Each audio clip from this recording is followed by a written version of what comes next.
Fala J-Techers, como vocês estão? Outro Tech Analisando, voltando então aqui com os vídeos tutoriais da Mi Band 10, em específico falando aqui do aplicativo Mi Fitness na opção aí de lembretes de tarefa. Só que para isso, rapidamente eu vou mostrar para vocês que na própria Mi Band tem esta opção aí das tarefas. Então, na tela inicial, arrasto para cima, entro no menu principal aqui, toco em mais e venho aqui em tarefas. E no momento ele aparece aqui somente como não concluído ou concluído. Então, para isso, para complementar esta parte ali das tarefas na Mi Band, eu tenho que vir aqui no app Mi Fitness, toco aqui no ícone, depois na parte de baixo aqui, toco em dispositivo e depois um pouco mais aqui acima, toco em apps. Entrando aqui nesta pequena lista em que eu vou tocar na opção de lembrete de tarefas. Por enquanto, nada aqui, né? Como aparece aqui. E aí tem aqui embaixo, adicionar tarefa. Então, por exemplo, comprar gelo e tomate. Se eu tentar colocar muita coisa, não cabe no supermercado.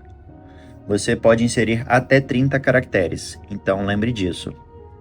Coloquei aqui então, comprar gelo e tomate.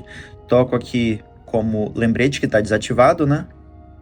Toco aqui para ativar e a hora do lembrete, quando que eu quero que este lembrete vai acontecer. Então, no caso, por exemplo, num domingo às 16 horas. Dou OK. Repetir? Não, no momento eu vou manter como evento único, mas poderia ir diariamente, semanalmente, mensalmente, anualmente ou mesmo personalizado, em que eu vou definir aí qual ou quais dias da semana eu quero. Então, feito isso, comprar gelo e tomate, toco aqui em cima no check. Tem aqui uma tarefa, então, adicionada. Se eu vir aqui agora na Mi Band 10, arrasto aqui para entrar neste menu até mais, e depois em tarefas, tem aqui, ó, como não concluído, um item, que é justamente o que eu criei, né? Comprar gelo e tomate. Uma vez que eu tiver concluído essa tarefa, mesmo que não tenha chegado ainda, né, a data e a hora que eu tinha programado, eu toco aqui na tarefa e toco em concluído. E aí percebam que de não concluído ele passa a ser como concluído. E inclusive aqui no aplicativo também mudou, ó.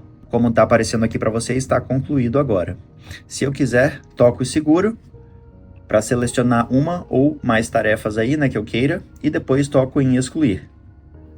Percebam que aqui, ó, tá como concluído um item. Ao excluir a tarefa, sumiu aqui, ó. Então, 0 itens no concluído e 0 itens no não concluído.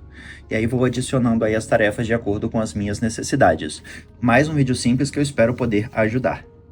Bom, pessoal, se de alguma forma então este vídeo tiver ajudado vocês, deixe o joinha, inscreva-se no canal lembrando de ativar a notificação e compartilhe. Valeu!